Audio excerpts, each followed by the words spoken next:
Hi guys, I am LaRue in Cosplay, and this is a voiceover tutorial on how I made my super crown.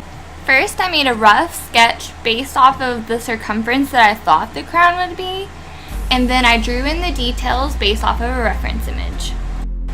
Even though it is a rough sketch, I am releasing a template for this build for free if I can figure out how to put it in the description box down below. If not, I'm going to repost it on my Patreon page so you can check it out over there.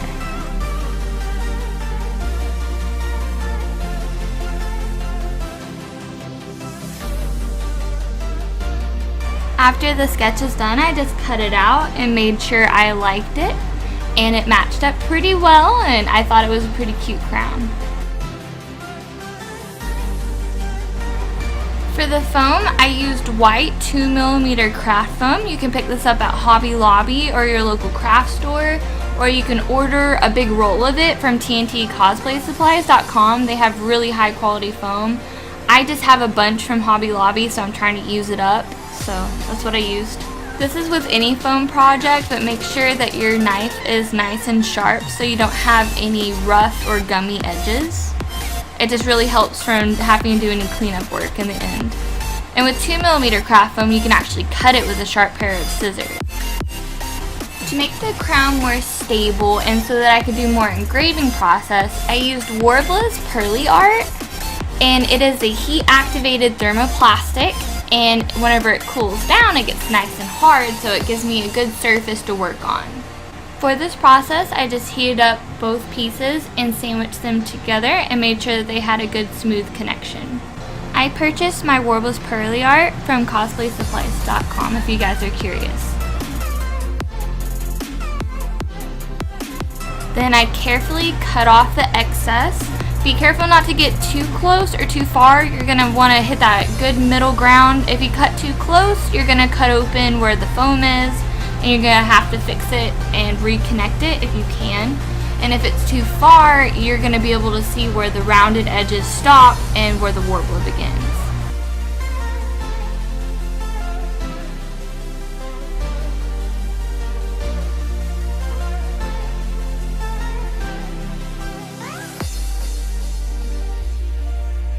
With any Warbler, keep your scraps. I used mine to heat them up in a little silicone bowl. Don't just use any bowl because it does get hot. And then I just smushed it all up and rolled it out into a ball for the little ball crown pieces that go on top of each spike.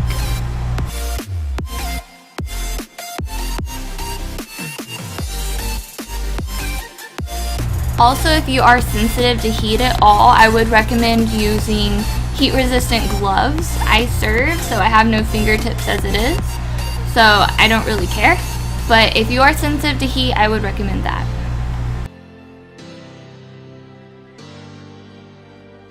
At the bottom of the crown, there is an engraved line, or in some cases an indented, like raised edge.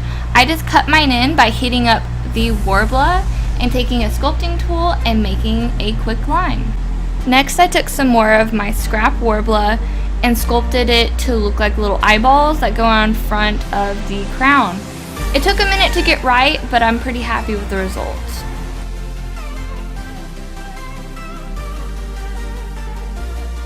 Next, before I put on any of the details, I reheated up my crown and I shaped it and then connected it in the back.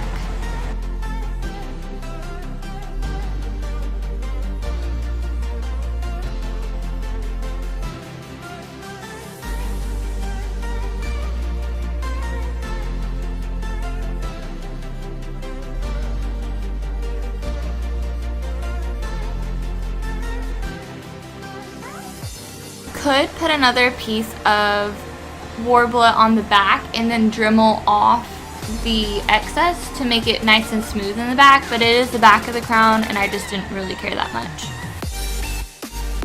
This next part was the bane of my entire existence. It was the floofy mushroom part of the crown. So I heated up some Worbla and I put it on top of the styrofoam ball that I had handy. It made it a little lumpy and it was too big. So I recommend using less than a 6-inch diameter ball. I just kind of manhandled it until it worked, but I would definitely recommend using a smaller ball or an acrylic sphere that you could find that is smooth. This next part, I accidentally took it off of camera because I was manhandling it.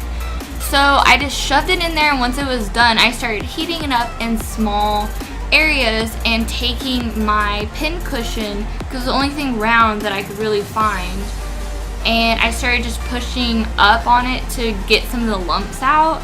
This was really actually pretty difficult. If you could find a 3D printed version, it would probably be better, but I just made it out of what I had as quickly as possible. I also heated up the crown and smushed on the rest of the details. I forgot to record it, but here's the finished crown. Part 2 will be available soon, and that'll be the painting process, and then I'll also put how I attach it to the wig. Thank you so much for watching the tutorial. Be sure to subscribe for part 2 and maybe part 3. I might do the wig attachment in a part 3.